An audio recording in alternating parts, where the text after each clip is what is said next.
So I'm going to talk about structures just to further emphasize how to use them and also to explain dynamic structures. So I'm going to start by just coming up with a general flowchart, a general hierarchy, or I call it a family tree in class. Let's say I want to do books.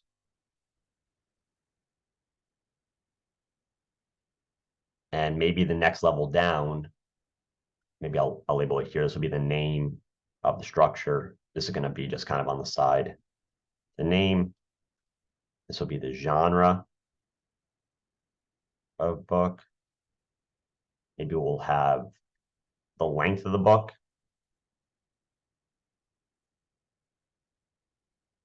And then the book name or the title of the book title.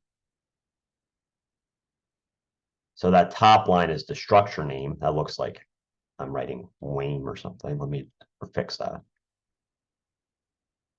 Name, and this is really the structure name. So that is the top variable. So if we go down a level, we'll maybe have fantasy. Perhaps we'll have biographies. Maybe we'll have your classic high school books.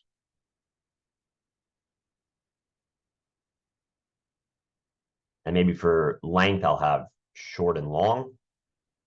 And note that when I write these books out, I don't remember how long and short they are. This is just an example. Short and long, short and long. So if you think about this as our hierarchy, I'll draw the lines to show that under each genre, we have a specific type of book that's either long or short. Maybe under short, I'll do Harry Potter. That's fantasy. I'll do Game of Thrones. That's pretty long. Maybe I'll do Lord of the Rings, which is also very long. Lord of the Rings. Under bios, maybe I'll do George Washington. His was short. Maybe I'll do Hamilton. There's a whole play about him, so his bio is probably long. Hamilton. Short books, maybe Catcher in the Rye. I'll just write Catcher. It's a book I had to read in high school. Maybe another short book is 1984. And a long book. What's another book I read in high school? Anthem. So that felt long. Okay. So here's the flow chart that I want to make.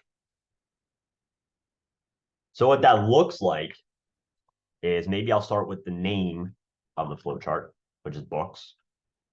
And then I will go to a genre inside. Let me move some stuff out of the way.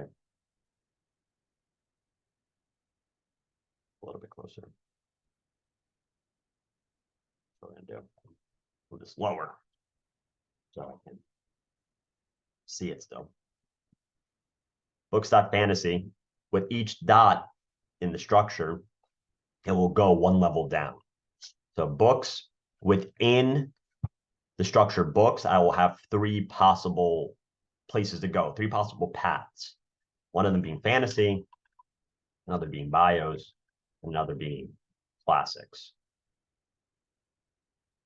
This is annoying. Give me a second.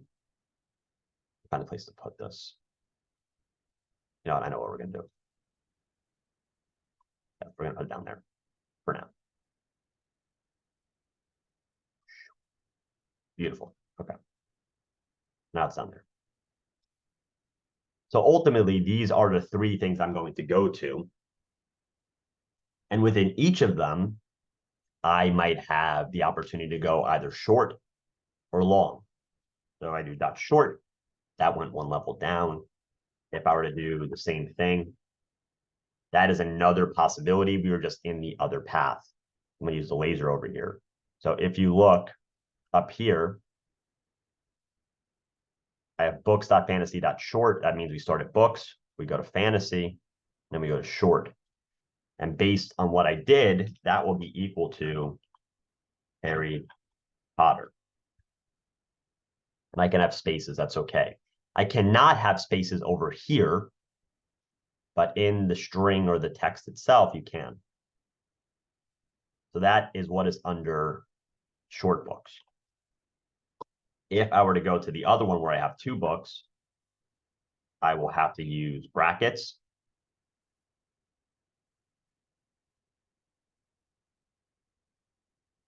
In order to group those two together. Let me comment this out. And we'll just look at this section real quick. And you can see it in the workspace. Where's my workspace? Oh, it's down there. I don't know if you can see that or not.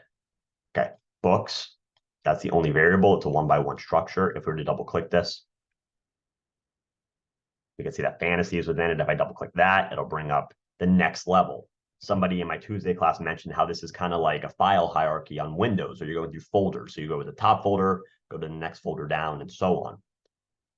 And the way that we can actually see this is that if I type books, I move it again. I'm sorry.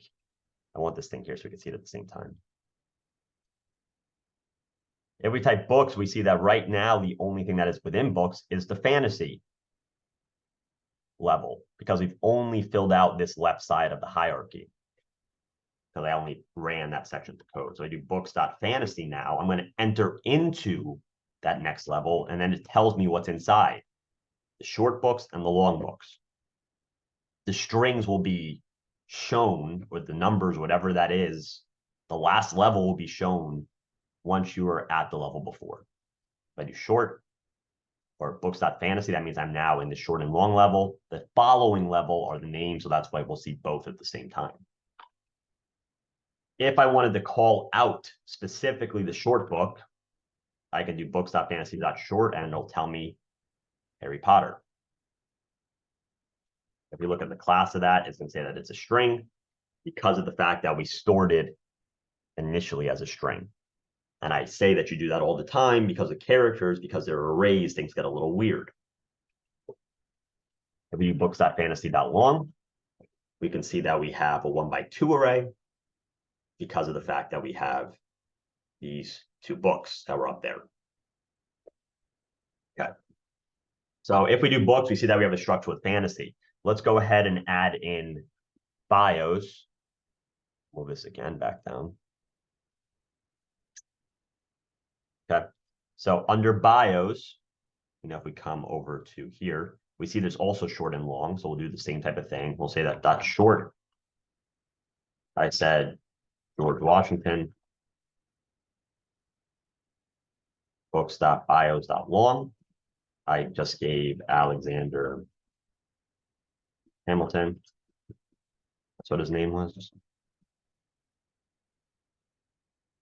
So now, if I run this, clear answer. Let me clear everything. Clear. So if I run this section, I'm still only with books.fantasy. If I run this one, I have now added this extra layer. Whoa.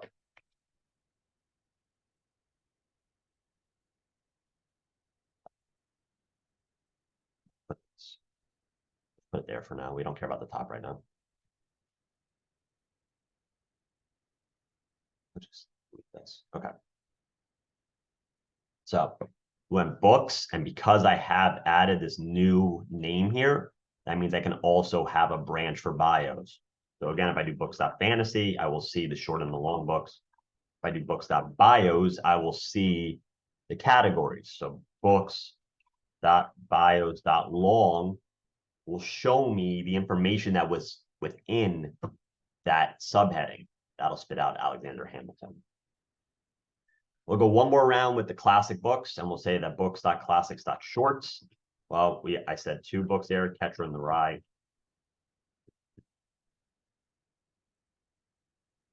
It's in 1984. Books.classics.long. Say Anthem. And note, if I have one element here in the list, I could use brackets, but if you do that, it says warning. It's unnecessary because there's only one word or one string. If you have multiple, then you need to group them with brackets. But if you don't have if you only have one element, you don't necessarily need that. You could, it doesn't break it or anything, but it's unnecessary. MATLAB will give you a little warning. So now if I go to books, I see that underneath books, the next layer down, I have fantasy. My laser. I have fantasy, I have bios, I have classic. Those are my three genres that are underneath the books thing. So now if I do books.classics, it'll come up what's in shorts and what's in long. That makes sense. I hope that makes sense.